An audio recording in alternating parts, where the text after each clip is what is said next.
Yo, what is going on, everybody? Shri Kanase here. So revealing my $5,000 Google Ads winning product. Now, just a big disclaimer about this video. I know for a lot of people that use Facebook ads, $5,000 is not a lot to do in sales. And I personally know this as well because I've run products with Facebook ads successfully and done six figures with them. But the reality is with Google ads, these small $5,000, $1,000, or even less amount of sales that the products do kind of all add up together. So even though this was just one product that did $5,000 for this specific Google Ads store, there were multiple other products that were winners at the same time, and they were all kind of contributing to the overall results with the store. Now, this store was able to do roughly $40,000 in a period of 2 months. I've made several videos of this back in 2019, but this is not a store I run anymore at this moment because this was run on WooCommerce, and I switched the store over to Shopify. So I created a brand new Google Ads account and started from scratch. But in this video, I want to reveal exactly how I found this $5,000 winning product, how I was able to maintain a 4 times return on ad spend for my ads and come out with roughly 35% of profits in the end for just this product. And I'm going to be taking you over into my Google Ads account to show you the real numbers for the campaign that I was running for this store. So stick till the end. But without wasting any more time, let's jump right into it. So let's start off by talking about the product. And when it comes to the product, the main thing that you must know is how to find good products. Now, I've made several videos on how to find good products, but still a lot of people struggle with this. Well, the reality is for this winning product, I used one of my methods which I consistently teach on my channel, and that is spying on your Facebook feeds. That is exactly how I was able to find this winning product. Basically, it was a big winner on Facebook with roughly 1 million or more video views for almost 2 to 3 videos that were on Facebook. And this is a product that you would be calling saturated for Facebook ads. While this is the reality for Facebook, the matter of fact is that the more saturated a product is on Facebook ads, the better your chances of making it a big winning product on Google, and that's exactly what I did. I found this product later on when it was already pretty saturated on Facebook. There were multiple stores selling the product, and the product in general had been a winning product for more than 5 months, which means it had been selling for quite a while. So when I went on to Google Ads and did my normal research, which I teach in my other videos, I found out that there were a few competitors for this specific product. And even though there were competitors, I still decided to list this product because there were a lot of flaws that I saw in the competition. But before I continue on with talking about exactly what the flaws were, let's go ahead and go over to see what exactly the product was. So the product was the indestructible shoe. And I was actually selling from one of these first 2 listings, this specific product right here. And if we go ahead and go onto the product page, we can see the amount of colors and sizes that these AliExpress suppliers were offering for the product. So as you can see, there are multiple different variations. And one thing you want to note about Google Ads is the more variations you have, the better it is, because Google Ads treats each variation as its own individual product. So this individual variant will compete in the auction as if it were a product on its own. Benefit about this is that your products then get distributed overall within your campaign, and the bid and budget will be distributed among these different variations. So whatever color or size people are liking the most is the color or size that will get shown the most, and you will have a better chance of selling that way. So that is exactly what I did. I had all of these variations running on my general testing campaign, and I was testing this product within my stores. So now let's actually go ahead and go on over to the Google Ads account to show you guys exactly what the stats were looking like. So this is the exact Google Ads account, and this store was run roughly last year in the beginning of April all the way until the end of about September, which is then when I decided to convert this store from WooCommerce into Shopify. But if we go ahead and scroll down to the specific campaign, it was this campaign right here. As you guys can see, it was spending roughly $40 per day, and it got a total of 40 conversions, as you guys can see. And I've spent roughly $519 for this campaign to earn back a total of $2,005.92. But you may be thinking that the title of this video is $5,000. Well, the truth is this was one product which was actually not doing that well with a standalone campaign, meaning a campaign specifically designed for just that product to scale it. I was actually finding more success with this product when it was just inside the general testing campaign, which is the first campaign over here. Now, even though they spent roughly overall $3,000, that was towards the end of the month when this product had actually died out. But the majority of the sales work from this specific campaign, and also there were a lot lot of other campaigns which were general testing campaigns, which I was just testing out different things with. So in total, if we add all of this up, it did roughly come out to $5,000 in sales just for this specific. And a lot of the sales were not actually captured by the pixel correctly. So there were a lot of sales missing from this data as well. But in total, the sales did roughly come out to $5,000 just for this product. But now that we've covered the basics, let's go and go into the testing strategy and exactly how I was able to test the product successfully. So before I actually started the campaign, I had to make sure that this product was worth adding to my store. And if you watch my other videos, you know that there are a few metrics I go by. One of the main metrics is that there should be less than 5 to 7 dropshippers selling that same exact product. And for this product, when I did find this specific product on my Facebook feeds and I decided to test it,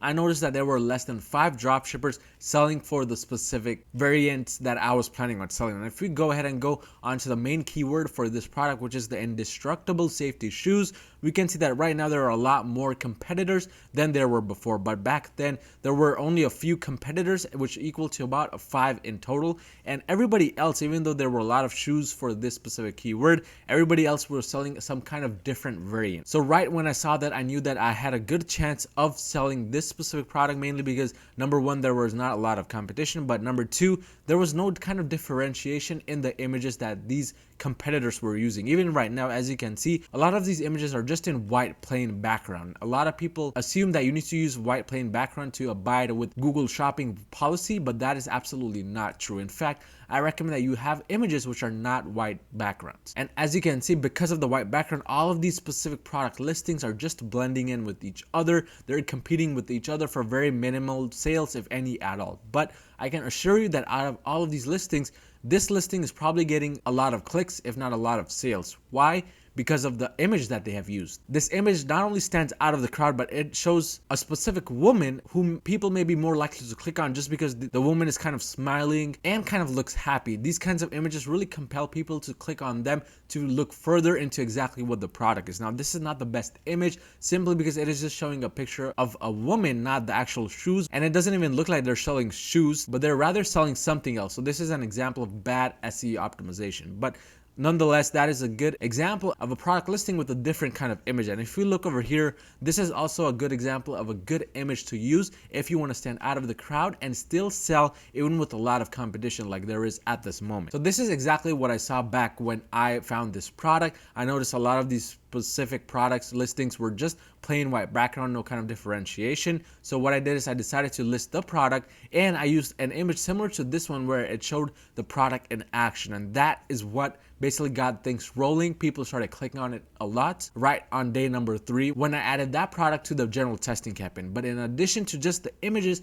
what I noticed is that a lot of these people actually had weak SEO optimization. And in order to do strong SEO optimization, you need to make sure that you put the most important keywords or the most searched keywords in the beginning.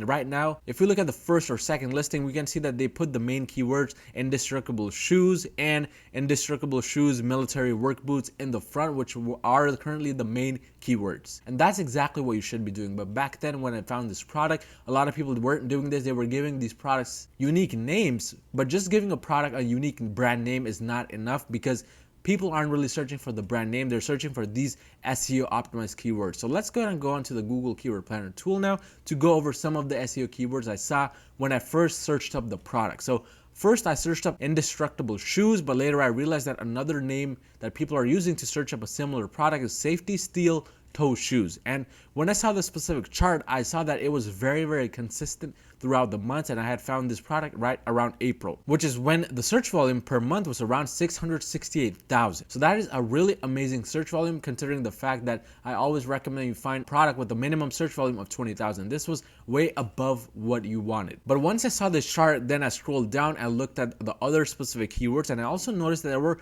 a bunch of different keywords for this product which I could use inside the descriptions, titles, image alt tags, etc. And that is exactly what I did to do proper SEO optimization. Now, if you're not sure as to how to do proper SEO optimization, click on the link that just popped up in the top right and watch that video after this one. But that goes over proper SEO optimization techniques. But that's exactly what I did for this product. But in addition to that, I did not just leave it at adding one specific product with a bunch of different variations. What I did is I added one specific product which was kind of low priced, and right now this specific product is getting sold for around $21 to $28. But when I did find that product, it was around $17 and I was selling it for about $40. So that left me with a good amount of profit margin, roughly $20 in the end, and that was the lower price product. What I did is on the third day I saw that that product had begun to sell, so I then put another variation, a higher priced variation at around $70. And if you scroll through the specific product listings, we can see there are a lot of different colors, different styles for that same exact product. So what I did is I found another variation which looked kind of higher quality, and I listed it for a much higher price, around $70. And that is kind of what got the ball rolling, because now people had different styles to choose from. They could go with the lower price option or they could go with the higher price.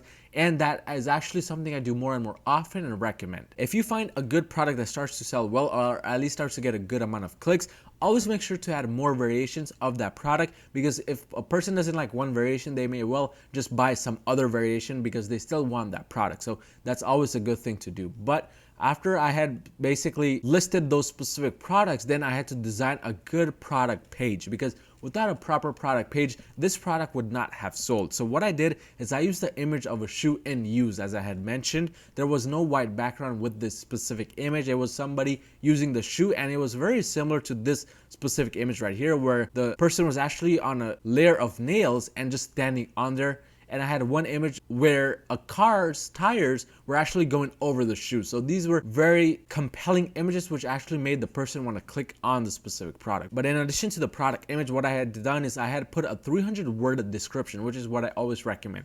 You want to have a description which is a minimum of 250 to 300 words.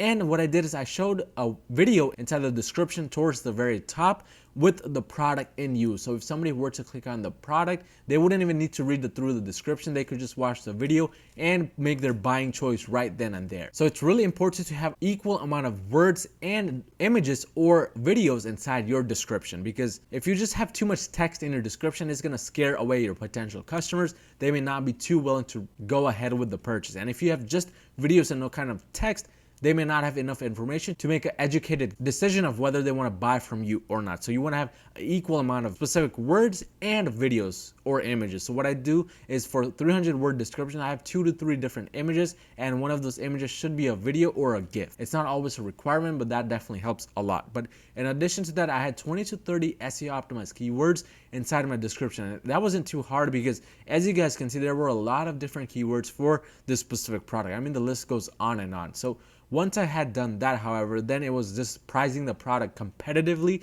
And right now we can see that a lot of these people towards the front, they're listing the product for anywhere between $49.95 all the way to around $79, $80, and some even $109, $110. So remember that you want to put the pricing at the average of your top 5 competitors, and these top 5 competitors should be your dropshipping competitors. So right now, if I wanted to sell this product, I would maybe put this product at $49.95, $54.95, and definitely find a better version of the same product with maybe better images as well. But once I had done all of these optimization techniques, I had the product correctly on my store, I was getting a few sales, then it was a matter of basically optimizing the products and continuing to increase the amount of sales that I was getting each day, because you can't just sit back and relax once you start getting some sales. You have to do a continuous optimization to make sure that those sales increase over time. So after around 3 sales, what I did is I used the most search keywords, and I found this data inside my general testing campaign. I used those most search keywords and those with sales inside my title, and I inserted those keywords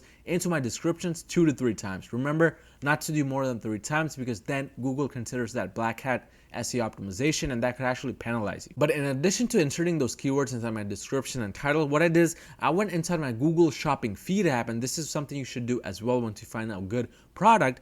And you want to choose a specific category for the product inside your shopping feed app. In addition, you want to make sure that you're using an SEO optimized title within your Google Shopping feed app. In fact, I recommend that you use around 70 characters of the most important keywords. Of course, you want to fill up the overall limit of 150 or so, but at least have 70 characters once you find something that sells. And again, you can easily get to those 70 characters once you have enough data from the sales that you're getting. But since I was getting a lot of sales for this specific product, what I did is I went on AliExpress and I found even more variations of that same product, and I decided to list those multiple products using those SEO optimized keywords that I had already found through my general testing campaign. So as you guys can see, I was just offering more and more variations so that I could get a larger amount of impression share and a larger amount of ad rank so that I could rank more often within these top 5 sections. Because if you just have one specific product, you have a chance of ranking 1 out of 5 times. But you have multiple different products and multiple different variations, you have a much more chance of ranking top 5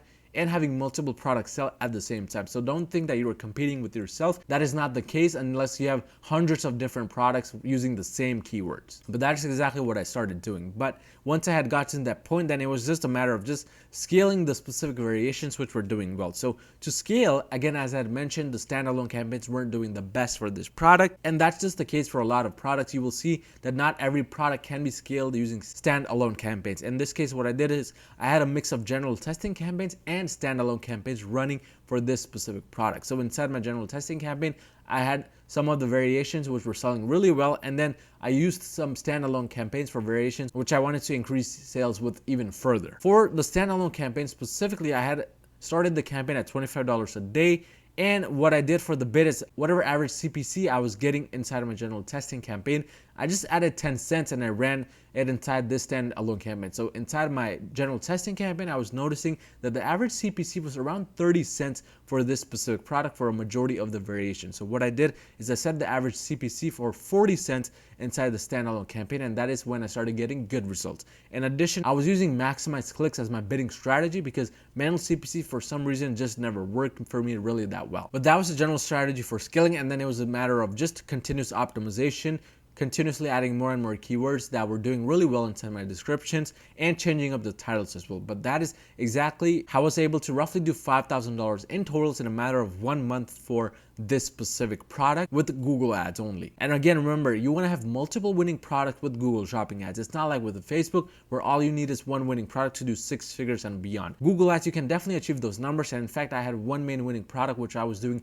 just $1,000 a day with that product itself. I've made a video on that. The link should have popped up in the top right. Do watch that video after this one. But this was kind of my secondary winning product, which was getting me money in the back end along with my first winning product and my other winning products. But that was just one of my Google Ads winners. If you found any type of value in this video, smash the like button and smash the subscribe button, and I'll see you guys next time.